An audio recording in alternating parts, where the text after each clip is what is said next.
سلام على عباده الذين اصطفى اما بعد فاعوذ باللہ من الشیطان الرجیم بسم اللہ الرحمن الرحیم۔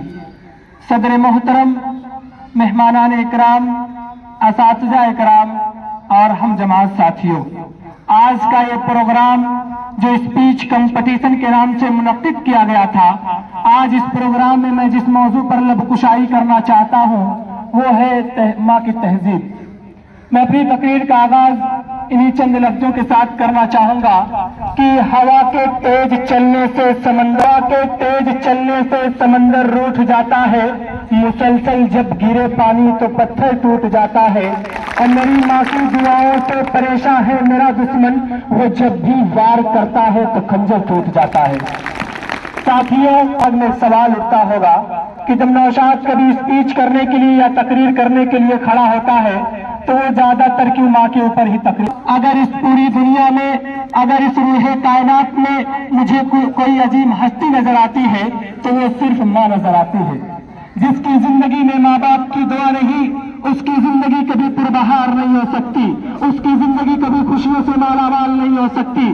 آج انسان سب کی دعا لینا چاہتا ہے، ماں باپ کی دعا لینا نہیں چاہتا، مگر یاد رکھنا، آپ کے لیے کوئی بھی بڑے سے بڑا پیر، بڑے سے بڑا عالم، بڑے سے بڑا مفتی، بڑے سے بڑا ادیب، بڑے سے بڑا خطیب اگر آپ کے لیے دعا کر دے تو اللہ چاہے دعا قبول کرے، اللہ چاہے تو رد کر دے۔ وہ قادر و قیوم بے نیاز ہے، وہ چاہے جس کی دعا رد کر سکتا ہے، اس کے لیے اس کو کوئی نہیں پوچھ سکتا، اس پر کوئی فرض واجب نہیں۔ وہ دعا قبول کرے تو کرم ہے، وہ رد کر دے تو اس کا عدل ہے۔ میرے کریم آقا صلی اللہ علیہ وسلم نے فرمایا، کسی کی دعا کی قبولیت کی گارنٹی نہیں سوا ماں باپ کے۔ جب ماں باپ اپنی اولاد کے لیے دعا کرتے ہیں تو اللہ ان کی دعا رد نہیں کرتا بلکہ قبول فرما لیتا ہے۔ حضور فرماتے ہیں، تمہارے باپ کی دعا تمہارے حق میں ایسی ہے جیسے نبی کی دعا امتی کے لیے ہوا کرتی ہے۔ جب ایک ماں اپنی اولاد کے لیے دعا کرتی ہے تو اللہ کا یہ عرش جنبش کرنے لگتا ہے، اللہ کا یہ عرش ڈگمگانے لگتا ہے۔ اللہ فرماتا ہے، اے عرش رک جا۔ عرش فرماتا ہے، کیسے رکوں؟ آج ایک ماں اپنی اولاد کے لیے دعا کر رہی ہے، جب تک تو اس کی دعا قبول نہ کرے گا میں ہلنا بند نہ کروں گا۔ قدرت کی طرف سے جواب آتا ہے، تو نے تو ہلنا بعد میں شروع کیا، اس سے پہلے ہی ہم نے اس کی دعا کو قبول فرما لیا۔ ایک صحابیہ بارگاہ رسالت میں آ کر کہتی ہیں، آقا میری ماں شراب پیتی ہے۔ صحابیہ کہہ رہی ہیں، آقا میری ماں شراب پیتی ہے، کیا میں اپنی ماں کی خدمت کروں؟ حضور فرماتے ہیں، بے شک اپنی ماں کی خدمت کر۔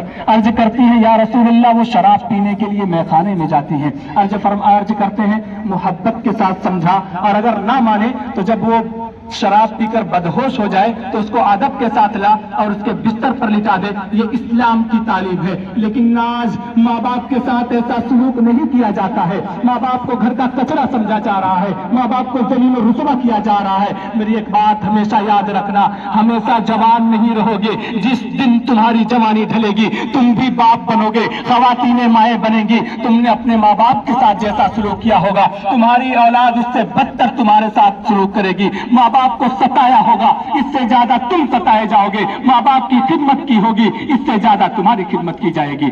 یہ بڑے عظیم لوگ ہیں۔ ماں باپ کا جھرری پڑا ہوا چہرہ دیکھنا وہ ثواب کا درجہ ہے جو کسی حسینہ کو دیکھنے میں نہیں ملتا۔ ایک بات بتا دوں، یہ چمکتے ہوئے چاند اور سورج جس دن قبر کی مٹی میں دب جائیں گے، خدا کی قسم کھا کر کہہ رہا ہوں ترس جاؤ گے، ماں باپ کا چہرہ کبھی تمہیں خواب میں بھی نظر نہیں آئے گا۔ اس لیے ماں باپ کی خدمت کریں۔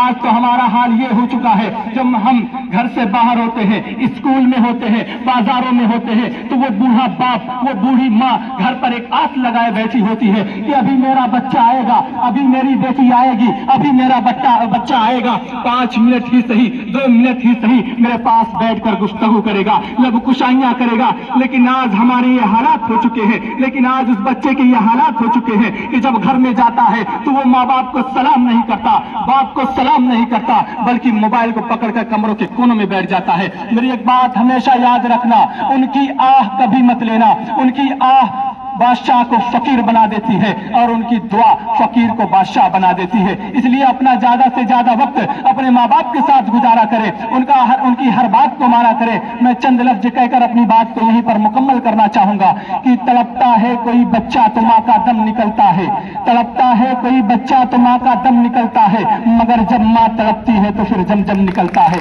وآخر دعوانا الحمدللہ رب العالمین. السلام علیکم ورحمۃ اللہ وبرکاتہ.